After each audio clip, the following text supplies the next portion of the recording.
My name is Matthew Renze. I am a data science consultant, author, and public speaker, and welcome to this presentation on DevSci, essentially data science for developers. Now, I'd like to start this morning by asking a series of 3 questions. First, how many of you make decisions on a daily basis? Make decisions every day, whether you consider yourself a decision maker or not. Okay, I'm hoping pretty much everyone's hands are up because we make roughly 35,000 decisions every day. Most of these decisions are simple subconscious decisions we make almost automatically. However, some of them are relatively significant decisions we make that can have significant impacts on our careers or businesses or possibly even to the entire world. And how many of you feel like you're flooded with data? There's just data all over the place and you don't even know what to do with it anymore. Okay, well, you probably should feel like this nowadays because we're surrounded by roughly 2.7 zettabytes of data. That's roughly 2.7 trillion, terabytes? Terabytes of data, and this amount of data is doubling roughly every 2 years. And now, the third question I have for you, which I think is really interesting, is how many of you are using data in order to make these decisions? Okay, a few hands, but a lot, not anywhere near as many as we're making decisions or felt like they're flooded with data. So this is an interesting observation that we have all these decisions we have to make. We have all of this data around us, but not a whole lot of us are essentially using data in order to drive the decision making. We're not essentially using this thing called data science. And this leads to the purpose of our presentation today. Our purpose is to answer the following 3 questions. What is data science? Why is it important specifically for software developers and DevOps more specifically?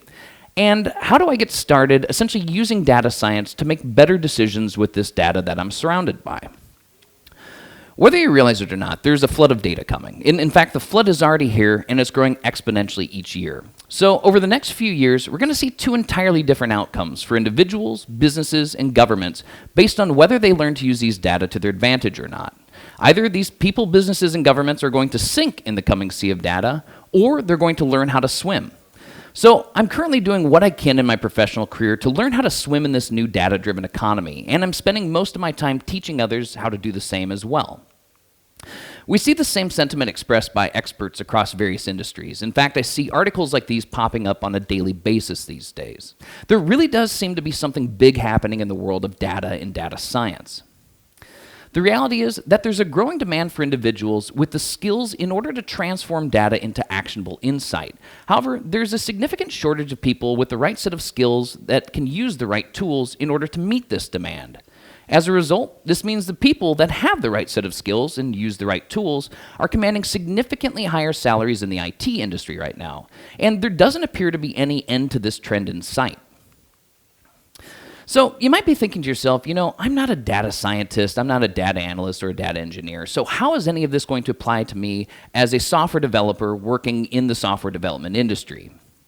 Well, the reality is you are surrounded by data and you're actually working with data every day. And you can use these data in order to make better decisions, in order to predict outcomes, and in order to identify patterns. And all of these things are essentially highly beneficial to us as software developers. Most of us just have not made this connection yet, that this data that we're using to help businesses make decisions can also be used in the same way to help us as software developers make better decisions and to build better products for our customers. So the first question we really need to answer today is, what is data science? Just so we're all speaking the same language. Data science is an interdisciplinary field composed of computer science, math and statistics, and domain knowledge or domain expertise that seeks to derive insight from data. Essentially, data science is the intersection of these 3 respective fields. You can also think of it this way, that data science is essentially the combination of both the scientific method and our new kind of large-scale data engineering systems. So we're using these large-scale data systems in order to drive the data science method, to supercharge the scientific way of thinking. The goal of data science is to transform data into knowledge that can be used in order to make better decisions that lead to some kind of action. The goal here is to transform data into actionable insight so that we can achieve goals of some kind. So it's all about getting our data into a form of knowledge in order to make a decision that leads to an action that achieves our goals.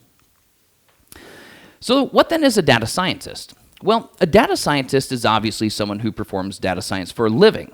However, it's not just data science. They also have a set of skills that make them more than just a scientist more than just a data analyst, and more than just a software developer.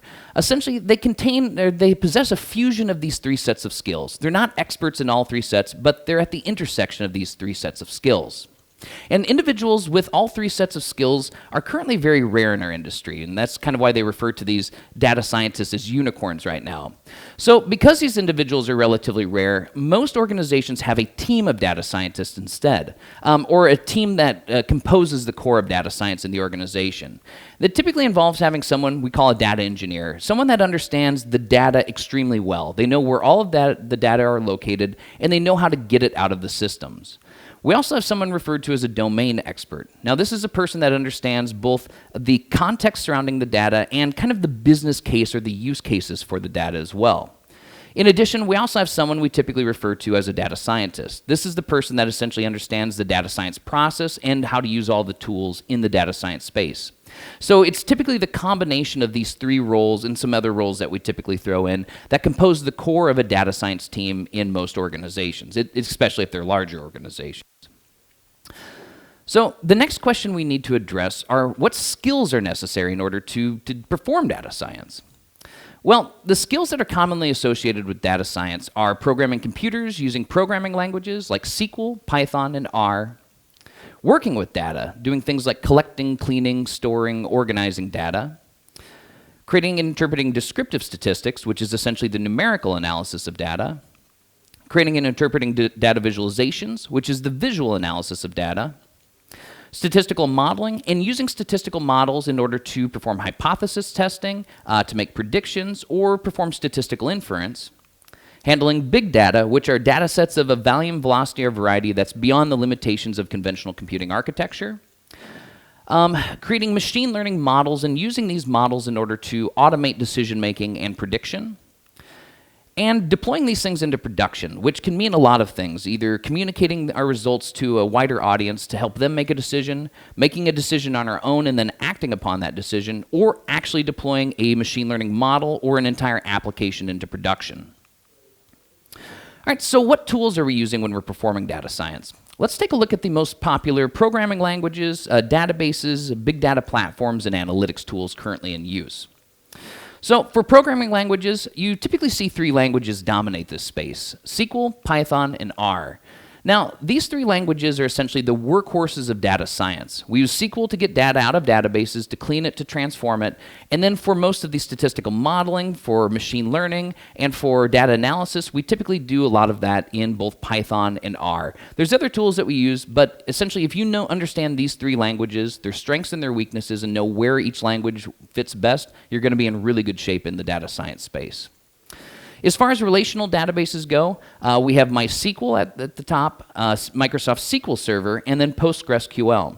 So MySQL has become really popular in the last few years because it's an open source database platform. It's very easy to use and maintain, and it runs on a variety of operating systems as well.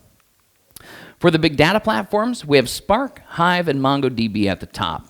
And now Spark has really become the big data platform of choice for data scientists in recent years, largely because of its speed, scalability, ease of use, and once again, it's also open source software.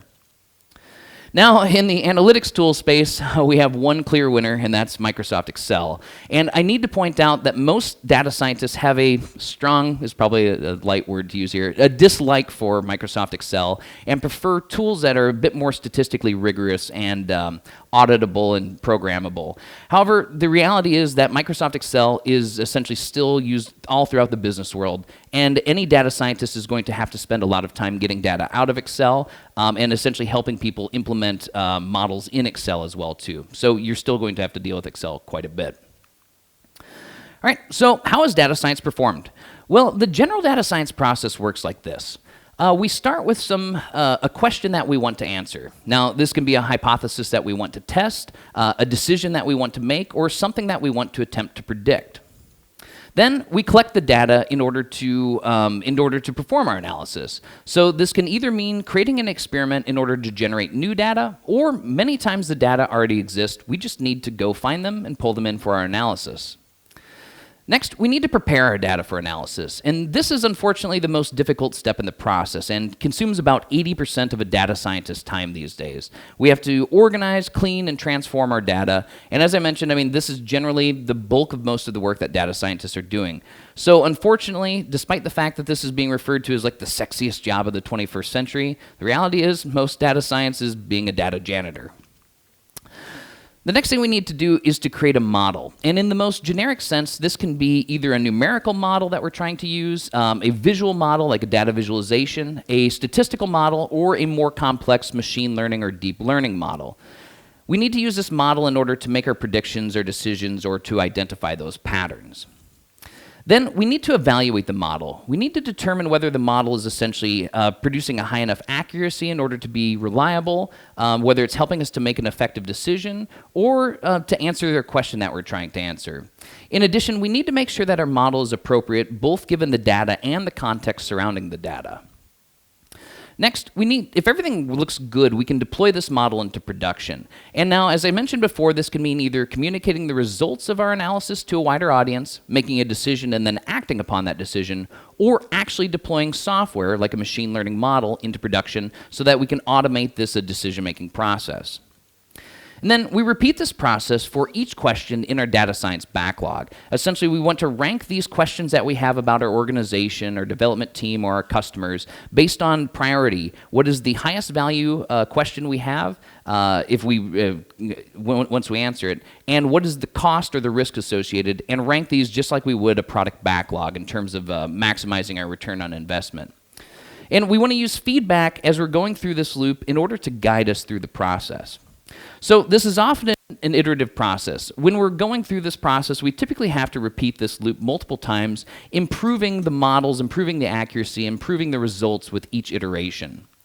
In addition, it's often non-sequential. For example, we'll be in the preparing the data step here, and we'll find out that we might be missing data from another data set. So we'll have to go back, find the data, pull it into our data set, and then we get into creating a model, and we realize that the data types are wrong in one of our tables of data. So we need to go back into the preparation step. So this isn't a smooth transition around the circle. We're often bouncing back and forth between steps as we're learning more about what we're doing. In addition, oftentimes, we don't have to terminate the process. I think my clicker just died. Maybe not. So we don't always need to complete this process. Many times we'll get to a step and we'll realize that what we're doing just doesn't make sense anymore, or it's going to require more time than we have in order to build a model with a high enough accuracy. So when we get to that step, oftentimes it makes more sense to terminate this process and move on to something else, the next most important question in our data science backlog, so that we can essentially make the best use of our time and wait until we have enough data in order to have a higher prediction accuracy in our model. All right, so why is data science important, especially for us as software developers and IT professionals? Like, why is this way of doing things getting everybody excited, and why is this way of doing business or software development any better than what we've been doing for the past decades or centuries? Not centuries for software development, centuries for business. So imagine you're sitting in one of your monthly product development meetings. You're trying to decide which of two features to build, feature A or feature B. Now, we don't want to build both of these features because essentially they're doing the same thing just in two very different ways. So we want to just figure out which of these two features is the one that we want to invest our time in. So some of our team members, they're arguing for feature A, while others are arguing for feature B. And as I mentioned, we don't want to build both of these features if we can essentially build one that's going to solve the problem in one of two completely different ways. So Juan from the sales team says that all of my customers or all of our customers want feature A. Like I can't provide any evidence for this, and I can't explain why I know this. I know my customers really well, and I know they want feature A. Typical way a salesperson would speak. Miko from the marketing team that says, well, all of the top competitors are essentially building feature B, so we should probably build feature B in order to remain competitive, to stay ahead of the competition. Jill from the UX design team says that, I've got a really good feeling about feature A, and I just have this bad feeling about feature B. She can't explain why she feels this way or provide any evidence. She just has a good feeling about one and a bad feeling about the other. Steve, who's the lead developer, says, we shouldn't even be talking about building feature A or feature B. Like, feature C is where all the hot action's at these days. Really, Steve just wants to use, the latest JavaScript framework or something. But he thinks this is a compelling reason in order for us to build feature C instead. And Jane, who's the QA lead, she says, this is all just a waste of time. We just don't have enough information in order to even make a decision. We should just flip a coin and let fate decide, and then we can move on to the next most important thing in the meeting. So, in frustration, the product manager slams his fist on the desk and says, enough. If you guys can't come to a decision on even a simple decision between a feature A or feature B, then I'm just going to make the decision for us. It's settled. We're going to build feature A, done. Let's move on to the next item on the agenda for today. And unfortunately, this is the way a lot of critical business decisions are being made, especially in the software development space these days. Whoops, what's going on here? Especially in traditional businesses. We make these critical business decisions every day with little empirical evidence, a lot of personal anecdotes, appeals to emotion, superstition, human biases, and in many cases, chest thumping in order to get our way. So data science gives us a better way to make these critical business decisions. We use data in the scientific method in order to make more informed, rational decisions. Data science is currently revolutionizing the way many of us are doing business, and it's leading to the emergence of what we refer to as data-driven organizations or data-driven enterprises. Organizations that base all non-trivial business decisions on data, and essentially they value data as a strategic asset critical to the overall business, and then make these decisions based upon this information that they've collected. So initial findings from MIT research show that these data-driven companies have roughly 4% higher productivity and 6% higher profits than traditional businesses. And while these numbers might seem small to some of you, let me assure you that in competitive industries, like highly competitive industries, these are the kind of numbers that make the difference between companies that will dominate a marketplace or companies that will essentially cease to exist in a few years. In fact, we've already seen several industries that have been completely disrupted by the adoption of data science within the industry. So we'll take a look at a few examples here real quick. It's not working. So first, the financial industry. So the trading floors of Wall Street used to be filled with people yelling and screaming to buy and sell stocks, bonds, and other investments. However, the trading room floors are almost entirely empty in both the New York Stock Exchange and the Chicago Stock Exchange. Stock trading was taken over by data scientists, essentially, quantitative analysts, sitting in back offices and using data science in order to predict the performance of investments. And in recent years, they've even automated themselves out of a job by creating what are called high-frequency trading algorithms that essentially account for the majority of all trades in a modern stock market. So within just a few decades, the financial industry has been completely transformed by the emergence of data science in the industry. Next, we have an odd one. We have baseball, something most people wouldn't really associate with data science. So prior to 2002, picking a lineup of players in a Major League Baseball draft relied largely upon traditional measures of player performance, metrics like stolen bases, runs batted in, batting averages, and a whole lot of human bias. However, in 2002, the Oakland Athletics baseball team used data science to select players that were significantly undervalued by their market. So despite their significantly smaller budget for player salaries, the Oakland A's essentially created a team that was competitive against the much better funded teams. This data-driven strategy helped lead the Oakland A's to set a record 20 consecutive wins and brought them to the playoffs in 2002 and 2003. And as soon as the rest of the baseball clubs figured out what the Oakland A's were doing, they essentially began adopting these exact same strategies. So essentially the game of baseball and how we value players in a baseball team has been completely transformed by the adoption of data science in the industry. And finally, we have the insurance industry. So the insurance industry has been using data and statistics for years in order to calculate the aggregate risk of the individuals that they insure. However, small insurance startups are now using very fine-grained data and much more powerful analytics tools in order to disrupt the insurance marketplace. With the emergence of things that weren't even possible a few years ago, like pay-as-you-go insurance, where you're only paying for the miles that you're driving and based upon the actual risk you're exposed to on driving on specific roads, and the near-perfect safety record of these fully autonomous vehicles that are going to be coming out relatively soon, it's unlikely that traditional automobile insurance will exist at all. If it does, it's going to be a completely different type of insurance than anything we've been used to for the past few decades. So right now, we're in the middle of a major transition or major disruption of the insurance marketplace by the adoption of data science. And this data science stuff is becoming a disruptive force in pretty much every industry that we see. It's more a matter of time, like how long will it take for this industry to be disrupted by data science than if it's going to be disrupted. Even things that you typically wouldn't associate with data science, like agriculture, are being radically transformed by this new way of thinking about data and the scientific method, this pairing of these things together. So anywhere you can use data to make better decisions than your competitors or to build smarter products than your competitors, you're seeing data science rapidly becoming the deciding factor between the winners and the losers in the new information economy. Okay, but we're software developers. We're not baseball teams or insurance companies. Well, maybe some of you work for baseball teams or insurance companies, but as software developers, how can we use data science in order to build better software and make better decisions as software developers? So there's two main approaches to building better software with data science. We can either use data science to build more intelligent software, or we can use data science in order to improve the software development practices that we use in order to create this software. So the first approach is to build better software, build more intelligence into our software. So we can now add data analytics to our applications to help our users make better decisions based on the data that our software contains. This includes doing things like adding simple reports, data visualizations, dashboards, or KPI monitors, or KPI widgets, which stands for key performance indicators.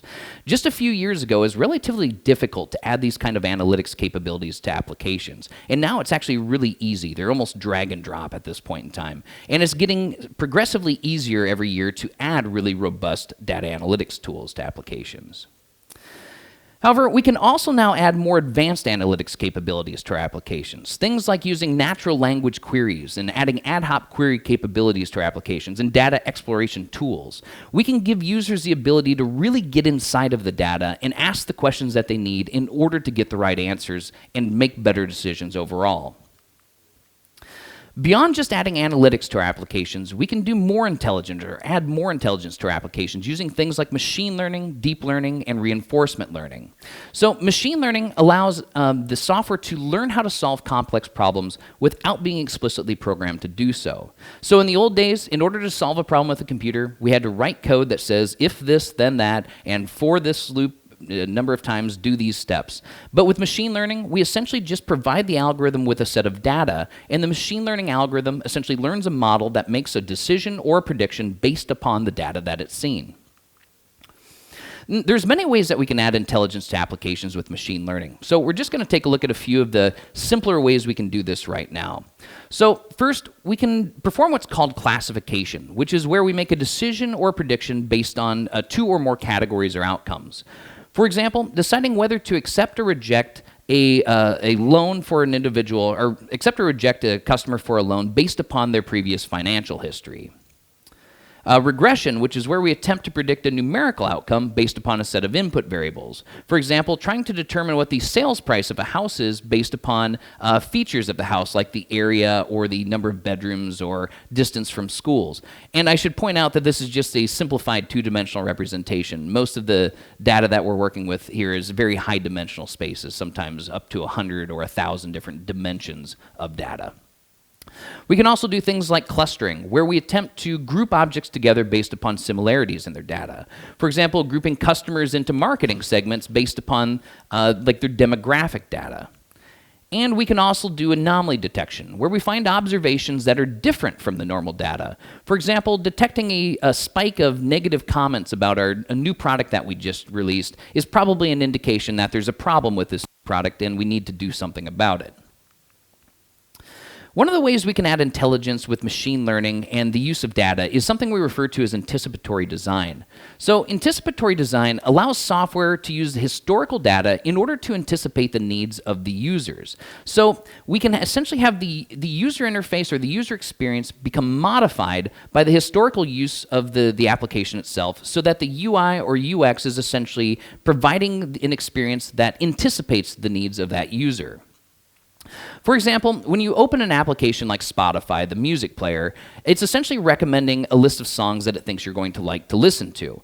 And so instead of having you make the decision of what song you need to listen to based upon your current mood or whatever, it can essentially provide you with a list of potential songs that it thinks you want to listen to based on your previous listening history, and songs that other customers that were similar to you also liked. So it's not just recommending songs that it knows you liked in the past, it's also recommending new songs that you've never heard that are similar in terms of the DNA of the song to the songs that you currently do like. And companies like Amazon have essentially taken this data science thing and anticipatory design to the extreme almost. The entire application and ecosystem is constantly recommending products that it thinks you will like to buy based upon a whole slew of data that they've collected on us over the years. Things like our previous purchase history, our browsing history, and our current context, including the time of day, where we're located in the world, and when people's birthdays are in close proximity to the current time. So the key takeaway for this part is that we don't have to build dumb software anymore. We can actually add intelligence to our software relatively easy. There's all sorts of services now available in order to add analytics, in order to add machine learning capabilities, and even more powerful capabilities like deep learning or reinforcement learning to our applications. And this can help users to make better decisions, eliminate repetitive tasks, or improve the overall user experience. And it's important to note that this works really well when you add intelligence and it actually provides value. But what we really want to avoid is trying to make software that's smart that actually is dumber as a result instead. So let's take a look at an example of this.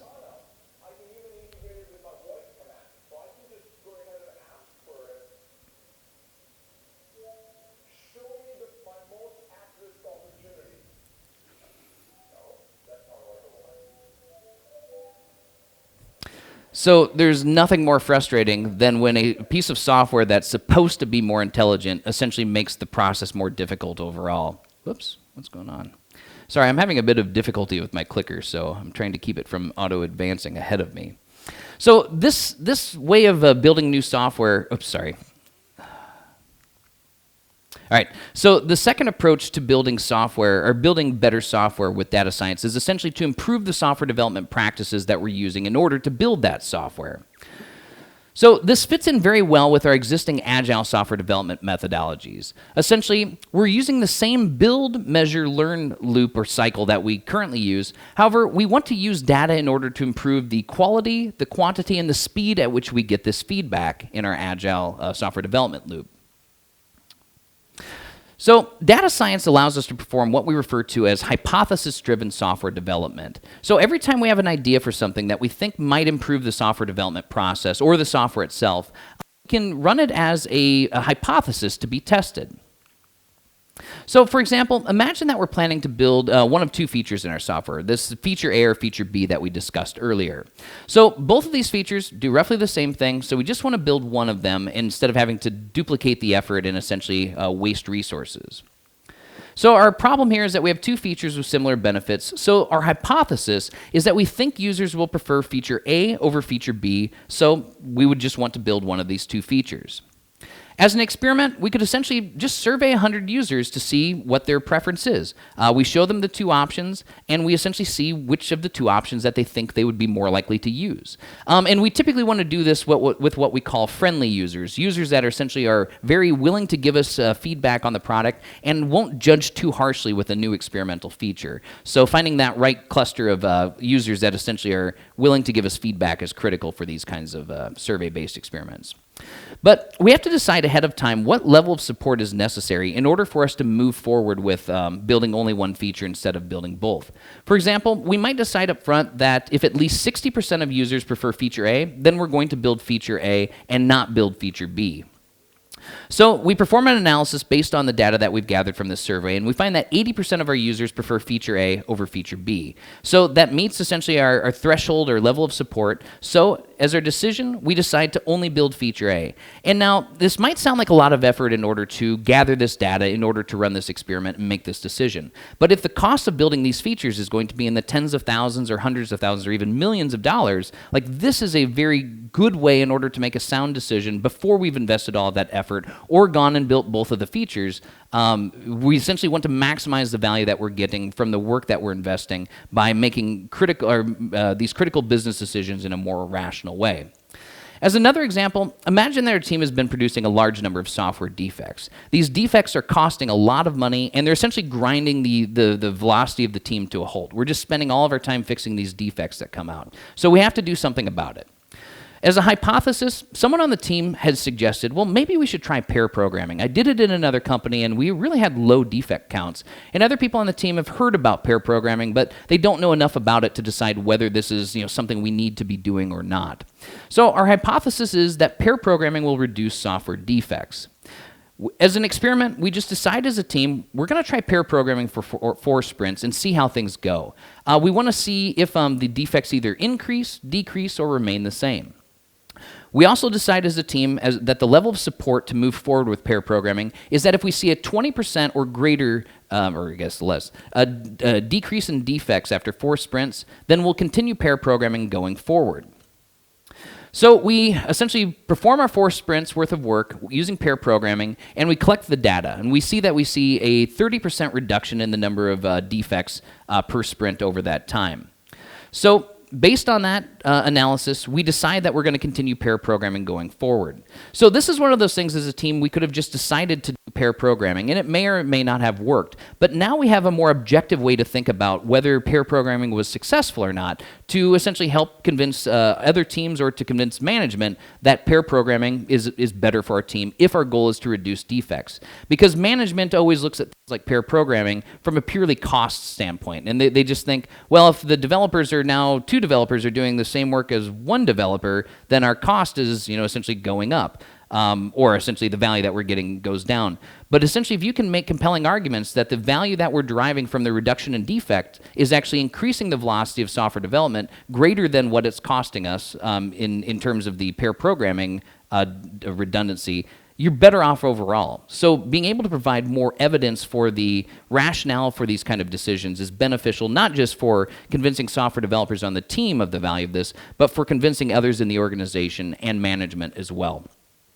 So if we're doing Agile software development with a backlog of user stories, features, we can essentially just create what's called a hypothesis and add that to our backlog, just a new kind of card. So the card will describe what our hypothesis is. For example, we assume that some hypothesis will result in some outcome, and we know we've succeeded when we've achieved some kind of measurable result. So in the example of our pair programming hypothesis, we assume that pair programming will result in less software defects, and we know we've succeeded when we've seen at least a 20% or greater decrease in defects after 4 sprints.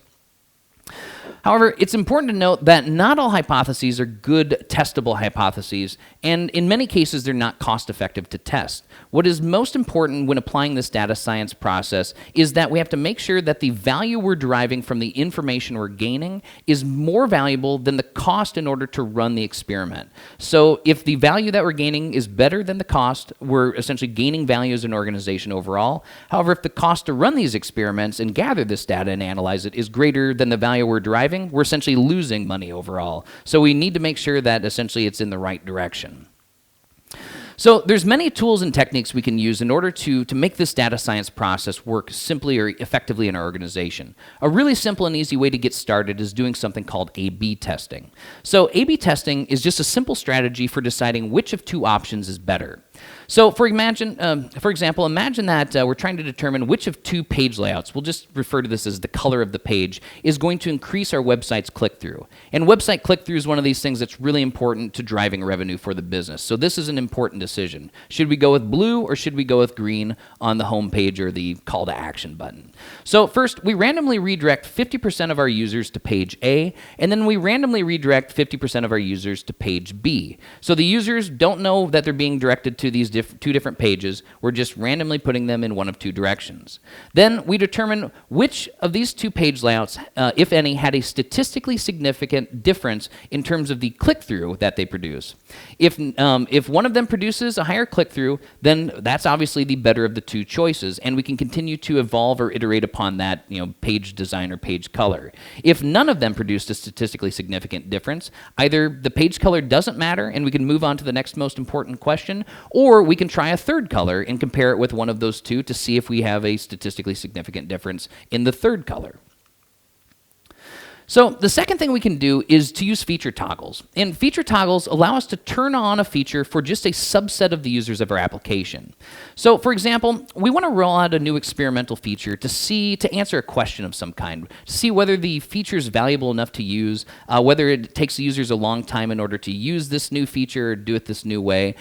So we just have a small subset, once again, typically our friendly users, have access to this new feature and only they have access to this new feature before we roll it out to a much wider audience.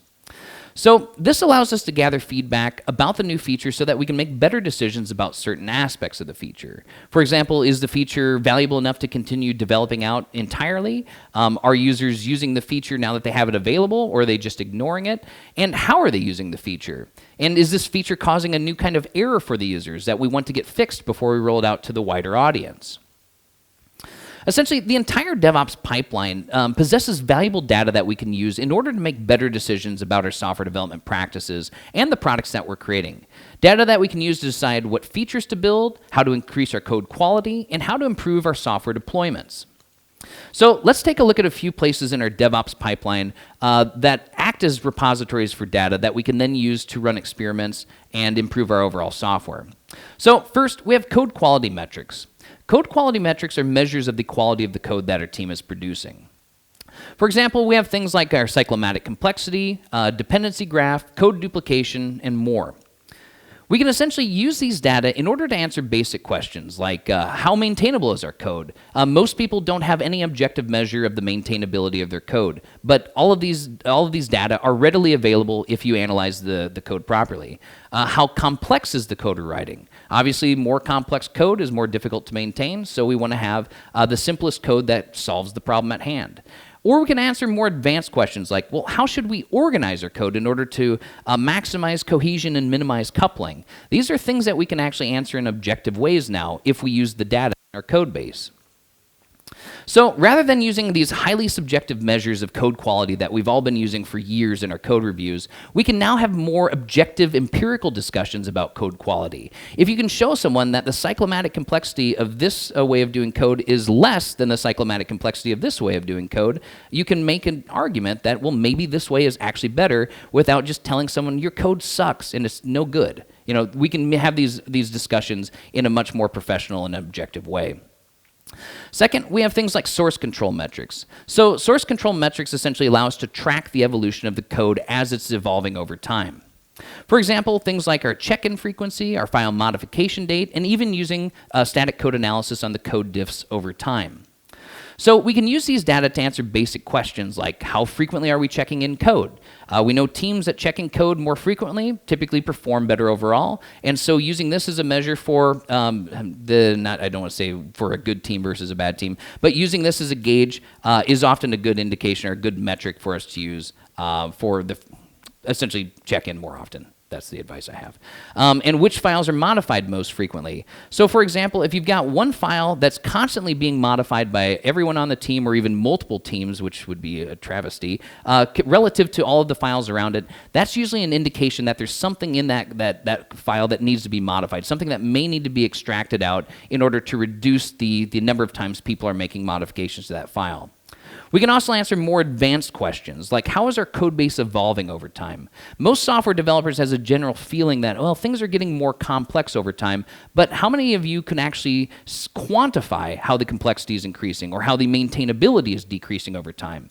If you are graphing the complexity of your code base or maintainability, and you find that the maintainability is exponentially decreasing over time, you can predict at what point in time this is going to be a completely unmanageable mess on your hands. And if you continue writing code in this way, eventually over time, it's going to take down the entire software project. So if you can visually see how maintainability is changing over time, that gives you the evidence you need in order to convince management that, hey, this idea of refactoring our code or going in and using better coding practices, this is valuable, or this project is never going to see the light of day, or it's eventually going to crumble before we get into the maintenance phase. And finally, we have software telemetry data. So software telemetry allows us to collect data about an application while it's running in production. We can collect statistics on things like feature usage, runtime errors, and user task completion time. How long did it take a user to complete a specific task? So we can use these data to answer basic questions like which features are actually being used. most software developers have an idea that this feature is probably going to be valuable and this one's probably not all that valuable, but can you actually tell which features are really being used by your users or not? A friend of mine just recently said that, in Agile we say that the measure of success is working software, but he disagrees. He says the true measure of success is how often or how much our users are actually using software that's actually working. I worded that terribly, I apologize. So essentially the idea being that if you can show management which features are actually valuable and decide what features to actually invest time in before you waste time on features that are low value, you're in a lot better shape than if you have no visibility into this. We can also answer questions like, how long does it take a user to complete a task?